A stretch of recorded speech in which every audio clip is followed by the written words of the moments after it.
ನಮಸ್ಕಾರ ಪುಟಾಣಿ ಸ್ನೇಹಿತರೆ. ಇವತ್ತಿನ ಕಥೆ ಪಾಂಡ ಮತ್ತು ಜಾದೂ ಬಾಂಬು.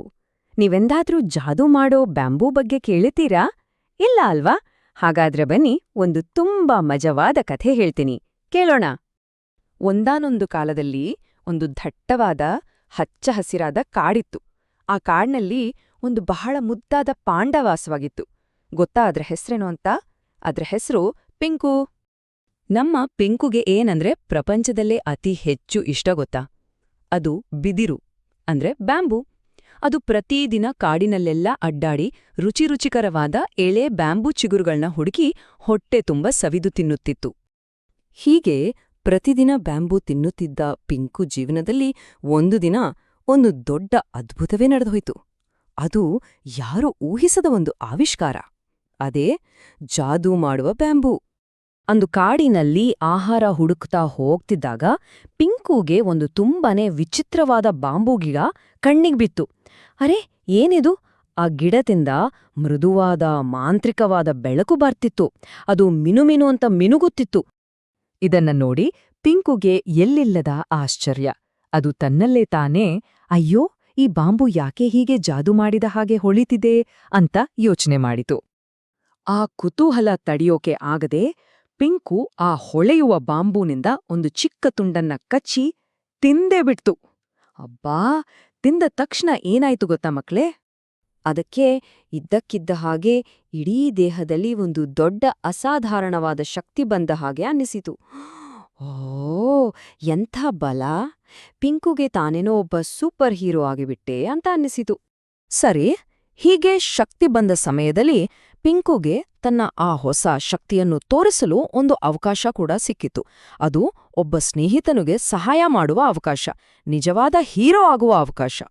ಸರಿಯಾಗಿ ಅದೇ ಹೊತ್ತಿಗೆ ಒಂದು ಪುಟ್ಟ ಅಳಿಲು ಮರದ ತುತ್ತ ತುದಿಯಲ್ಲಿ ಸಿಕ್ಕಿ ಹಾಕೊಂಡ್ಬಿಟ್ಟಿತ್ತು.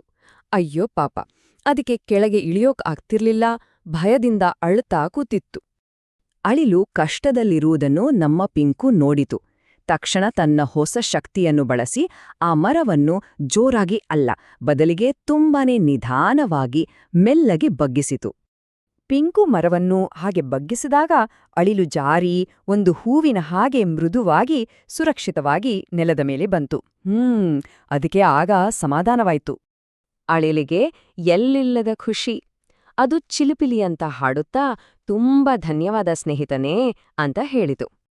ಅಳಿಲಿನ ಧನ್ಯವಾದವನ್ನು ಕೇಳಿಸಿಕೊಂಡು ಆ ಜಾದೂ ಬಾಂಬೂಗೆ ಕೂಡ ತುಂಬಾ ಖುಷಿಯಾದ ಹಾಗೆ ಕಾಣಿಸಿತು. ಅದು ಮೊದಲಿಗಿಂತಲೂ ಇನ್ನೂ ಹೆಚ್ಚು ಪ್ರಕಾಶಮಾನವಾಗಿ, ಕಾಮನಬಿಲ್ಲಿನ ಹಾಗೆ ಬಣ್ಣಬಣ್ಣವಾಗಿ ಹೊಳೆಯೋದಕ್ಕೆ ಶುರು ಮಾಡ್ತು. ಅಷ್ಟೇ ಅಲ್ಲ ನೋಡಿ, ಪಿಂಕು ಮಾಡಿದ ಒಳ್ಳೆಯ ಕೆಲಸಕ್ಕೆ ಬಹುಮಾನ ಸಿಕ್ಕಿದ ಹಾಗೆ ಆ ಮರದಿಂದ ಸಿಹಿ ಸಿಹಿಯಾದ ರುಚಿಕರವಾದ ಹಣ್ಣುಗಳು ಟಪ್ ಟಪ್ ಅಂತ ಮಳೆಯ ಹಾಗೆ ಕೆಳಗೆ ಉದುರಿದ್ವು. ಆದರೆ ನಮ್ಮ ಪಿಂಕು ಎಷ್ಟು ಒಳ್ಳೇದು ಗೊತ್ತಾ?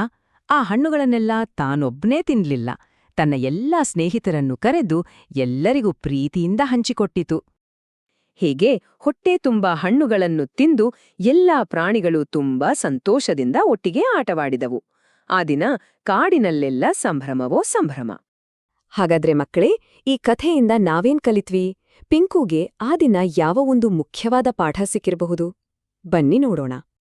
ಈ ಕಥೆಯ ನೀತಿ ಏನು ಅಂದ್ರೆ, ನಮ್ಮ ಹತ್ರ ಶಕ್ತಿ ಇದ್ರೆ ಅದು ದೇಹದ ಶಕ್ತಿ ಆಗಿರ್ಲಿ ಅಥವಾ ಬುದ್ಧಿಯ ಶಕ್ತಿಯೇ ಆಗಿರ್ಲಿ, ಅದನ್ನ ನಾವ್ಯಾವಾಗ್ಲೂ ಒಳ್ಳೆಯ ಕೆಲಸಗಳಿಗೆ, ಬೇರೆಯವರಿಗೆ ಸಹಾಯ ಮಾಡ್ಲಿಕ್ಕೆ ಬಳಸ್ಬೇಕು, ನಮ್ಮ ಪಿಂಕು ಮಾಡಿದ ಹಾಗೆ.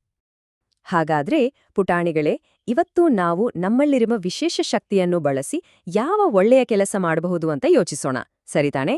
ಮತ್ತೆ ಮುಂದಿನ ಕಥೆಯೊಂದಿಗೆ ಸಿಗೋಣ. ಅಲ್ಲಿವರೆಗೂ ಬೈ ಬಾಯ್. ಮಕ್ಕಳೇ, ನಿಮಗೆ ಈ ಕಥೆ ಇಷ್ಟ ಆಯ್ತಾ? ಇನ್ನೂ ಹೀಗೆಯೇ ಮುದ್ದಾದ ಕನ್ನಡ ಕಥೆಗಳು ನೋಡಲು ನಮ್ಮ ಚಾನೆಲ್ ಅನ್ನು ಸಬ್ಸ್ಕ್ರೈಬ್ ಮಾಡಿ. ಈ ವಿಡಿಯೋಗೆ ಲೈಕ್ ಮಾಡಿ ಮತ್ತು ನಿಮ್ಮ ಸ್ನೇಹಿತರಿಗೆ ಶೇರ್ ಮಾಡಿ. ಮತ್ತೆ ಇನ್ನೊಂದು ಹೊಸ ಕಥೆಯಲ್ಲಿ ಭೇಟಿಯಾಗೋಣ. ಬಾಯ್ ಮಕ್ಕಳೇ.